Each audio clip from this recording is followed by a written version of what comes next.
ETF index mutual funds నేర్చుకుని stock మార్కెట్లో రాణించాలనుకుంటున్నారా? వెంటనే ఈ నెంబర్కి కాల్ చేయండి.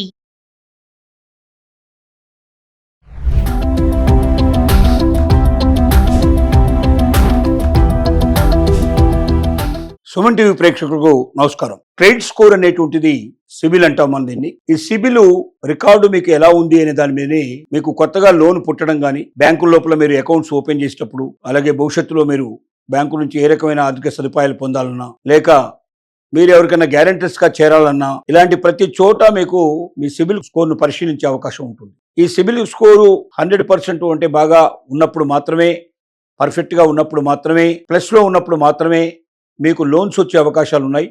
ఇతరులకు గ్యారంటీ ఇచ్చే అవకాశాలు ఉంటాయి. కొన్ని ఉద్యోగాలకు కూడా దీన్ని సపరేట్ చేశారు. బ్యాంకు ఉద్యోగాలు ఎవరైనా చేరాలంటే మీ క్రెడిట్ స్కోరు లేదా మీ సిబిల్ పర్ఫెక్ట్గా ఉంటేనే మీకు ఉద్యోగం దొరుకుతుంది, లేకపోతే దొరకదు. అలాగే భవిష్యత్తులో ఇంకా మరిన్ని ఉద్యోగాలకు దీన్ని తీసుకెళ్లే ప్రయత్నం చేస్తున్నారు. కారణం ఏంటంటే, ఆర్థికంగా ఏ మనిషి అయితే తన జీవితాన్ని సక్రమంగా అతను తన విధిని తను నిర్వర్తించడో, ఆర్థికమైనటువంటి కట్టుబాట్లు ఎవరికైతే ఉండవో, ఇష్టం వచ్చినట్టుగా ఇష్టారీతిగా డబ్బుని వాడుతాడు, ఇన్ టైంలో వాటిని చెల్లించడు, అలాంటి వాళ్ళందరికీ మరి భవిష్యత్తు లోపల అప్పులు పుట్టడం కష్టం, చాలా ఉద్యోగాలు దొరకడం కష్టమైపోతుంది.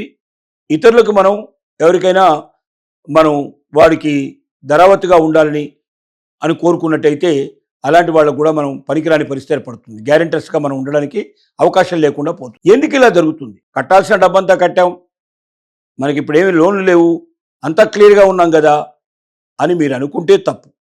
నెంబర్ 1 చూడండి, క్రెడిట్ కార్డులు మీరు తీసుకుంటారు. క్రెడిట్ కార్డు మీకు దాదాపు ₹1,00,000 క్రెడిట్ కార్డు మీ దగ్గర ఉందనుకోండి. ₹1,00,000 క్రెడిట్ కార్డు ఉంది కదా అని మీ ఇష్టం వచ్చినట్టుగా డబ్బులు మీరు వాడేయడం మొదలుపెట్టి 60,000, 70,000, 80,000 దాకా ప్రతిసారి మీరు తీసుకుంటున్నట్టయితే మీరు అప్పు కోసమే బతుకుతున్నట్టుగా, అప్పు లేకపోతే మీరు బతకలేనట్టుగా రోజు చేస్తుంది ఆ సమాచారం. అప్పుల్లో బతికేవాడు, అప్పు కోసమే బతికేవాడు ఏ క్షణంలో అయినా తప్పు పనులు చేయడానికి సిద్ధపడతాడు అనేది భయం కూడా ఉంటుంది. అందువల్లనే అక్కడ సిబిల్ పడిపోవడానికి మీకు అవకాశాలు ఉన్నాయి, మీ క్రెడిట్ స్కోర్ పడిపోయే అవకాశాలు ఉన్నాయి. కాబట్టి ₹1,00,000 క్రెడిట్ కార్డు ఉన్నప్పుడు మీరు 50% కన్నా ఎక్కువ వాడకుండా ఉండడం మంచిది. 50% లోపలనే మీరు వాడుకుంటూ ఎప్పటికప్పుడు కట్టేశారనుకోండి, మీ సిబిల్ బాగా పెరుగుతుంది, మీరు చాలా పర్ఫెక్ట్గా ఉండే అవకాశాలు ఉంటాయి. ఇక రెండో విషయానికి వచ్చినట్టయితే, క్రెడిట్ కార్డులు ఎక్కడ దొరికితే అక్కడ ప్రతి బ్యాంకుకు అప్లై చేయడం మొదలు పెడతారు చాలామంది. ఇలా ఎక్కువ క్రెడిట్ కార్డులు పొందేటువంటి వాళ్ళకు కూడా సిబిల్ తగ్గిపోయే అవకాశాలు ఉంటాయి. అంటే అప్పు కోసమే వీడు బతుకుతున్నాడు, అప్పు లేకుండా క్షణం గడిపగలిగే అవకాశం లేదు, దొరికిన చోటల్లో అప్పు చేయడానికి సిద్ధపడుతున్నాడు. ఇలా అప్పుల కోసం బతికేటువంటి వాడు ఆర్థికమైనటువంటి పరిపుష్టితి వీడికి లేదు కాబట్టి అనే ఉద్దేశంతో కూడా ఎక్కువ క్రెడిట్ కార్డులు సంపాదించిన వాడికి కూడా వీలైనంత వరకు సిబిల్ పెరగకుండా, క్రెడిట్ స్కోర్ పెరగకుండా ఉండే అవకాశాలు ఉన్నాయి, తగ్గిపోయే అవకాశాలు ఉన్నాయి. ఆ జాగ్రత్త పడాలి. ఏదో 1, 2 మ్యాక్సిమం 3 కార్డులో ఉంచుకోవడం మంచిది తప్ప దొరికిన చోటలో అప్పు చేయడానికి ప్రయత్నం చేస్తే జీవితంలో చాలా దెబ్బతినే అవకాశాలు ఉంటాయి. ఆర్థికంగా ఆ వ్యక్తి కట్టడిగా ఉండని, పర్ఫెక్ట్గా ఉండని పరిస్థితిగా లెక్కేస్తాడు. ఇక ముందుకెళ్ళి చూసినట్టయితే, మనం ఏదైనా ఎక్కడైనా లోన్లు తీసుకొని కట్టడం, మనం ఇన్ టైంలో కట్టలేదు అనుకుందాం, మనం అప్పు చేసినప్పుడు కట్టలేదు, మీరు కట్టలేదు అంటే ఆటోమేటిక్గా క్రెడిట్ స్కోర్ మీకు తగ్గిపోతుంది. తర్వాత ఎప్పుడైనా మీరు పే చేసినా కూడా ఆటోమేటిక్గా మీ క్రెడిట్ స్కోరు, సిబిల్ స్కోరు పెరగడానికి అవకాశం లేదు. కట్టంగానే వెంటనే పెరగదు మీకు. ఎందుకంటే మీరు చేసినటువంటి తప్పు ఏదైతే ఉందో చాలా కాలం మధ్యలో గ్యాప్ వచ్చినప్పుడు ఆ గ్యాప్ వల్ల కూడా సిబిల్ స్కోర్ పడిపోయే అవకాశాలు ఉంటాయి, క్రెడిట్ స్కోర్ పడిపోయే అవకాశాలు ఉంటాయి. వీటిని దృష్టిలో పెట్టుకోవాలి.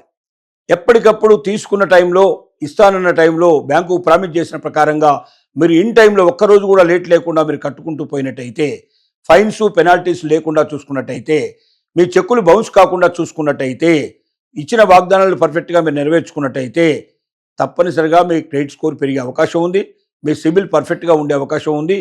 కాబట్టి మీరు ఎప్పటికప్పుడు డేట్ ఏమిటి, క్రెడిట్ కార్డు కానీ, లేక మీకు సంబంధించిన అప్పులు కానీ, లేకపోతే మీరు ఏదైనా ఫైనాన్స్, మీరు ఇంటి మీద రుణం తీసుకోవడం కానీ, లేదా ఇంకేదైనా వస్తువుల మీద లోన్ తీసుకోవడం కానీ, వాహనాల మీద లోన్ తీసుకోవడం కానీ, పర్ఫెక్ట్గా డేట్ లోపలే మీరు పేమెంట్ అవుతూ ఉండాలి.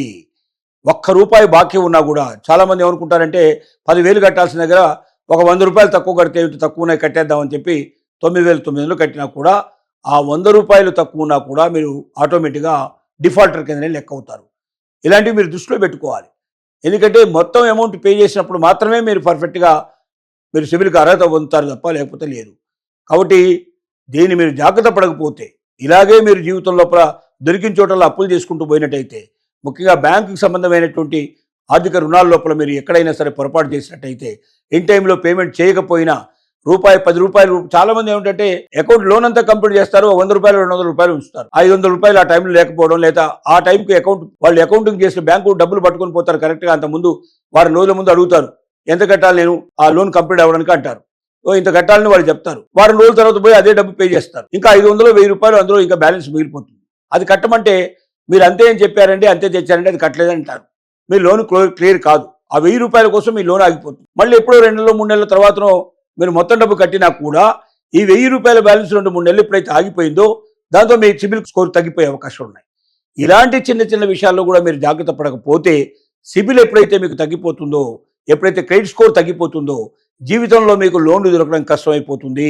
తర్వాత ఏదైనా బ్యాంకు సంబంధమైనటువంటి జాబ్స్ కానీ ఆర్థికమైన సంబంధించిన జాబ్స్ కూడా, ఆ జాబ్స్ అన్నింటిలో ఏం చేస్తున్నారంటే మీ సిబిల్ స్కోర్ చూస్తున్నారు, క్రెడిట్ స్కోర్ చూస్తున్నారు. భవిష్యత్తులో అన్ని ఉద్యోగాలకు ఇది చూసినా ఆశ్చర్యపడాల్సిన అవసరం లేదు. ఎందుకంటే మీరు చేసే ఎక్కడైనా సంస్థలో పనిచేసినప్పుడు మీరు డబ్బులు సరిగ్గా తీసుకొని ఇవ్వని పరిస్థితి ఏర్పడితే, మీరు బాకీ పడితే, మీరు ఇలాగా ఇన్ టైంలో పే చేయరు, మీ వాగ్దానాలు మీరు నెరవేర్చుకోకపోతే, ఇలాంటి అబద్ధాల కోరుని, ఇలాగ డబ్బులు ఎగవేసేటువంటి వాడిని మనం ఉద్యోగంలో పెట్టుకుంటే రేపు పొద్దున మనకేం నష్టం చేకూరుస్తాడో, మన ఆర్గనైజేషన్ ఏం నష్టపరుస్తాడనే భయం ప్రతి ఒక్కరికి ఉంటుంది. అందువల్ల ఎవరు ఉద్యోగాలు ఇవ్వని పరిస్థితి ఏర్పడుతుంది. కాబట్టి మీ ఉద్యోగాలు భద్రంగా ఉండాలన్నా, మీకు ఎక్కడైనా అక్కడ మీకు మరి బ్యాంకుల లోపల మీకు లోన్స్ దొరకాలన్నా, లేదా చిట్ ఫండ్ కంపెనీలో మీకు ఏమైనా లోన్స్ దొరకాలన్నా, మీరు కట్టిన డబ్బులే మీరు వెనక్కి తీసుకోవాలన్నా, ప్రతి చోట మీకు సిబిల్ అనేది చాలా ఉపయోగపడుతుంది. పొరపాటున కూడా తప్పులు చేయకండి, చెప్పిన టైంకు కట్టండి, ₹1 కూడా బ్యాలెన్స్ లేకుండా కట్టేయండి. అప్పుడే మీకు సిబిల్ పర్ఫెక్ట్గా ఉంటుంది. లేకపోతే మీ సిబిల్ పాడైపోతుంది, భవిష్యత్తు మీకు నాశనం అయిపోయే అవకాశాలు ఉన్నాయి.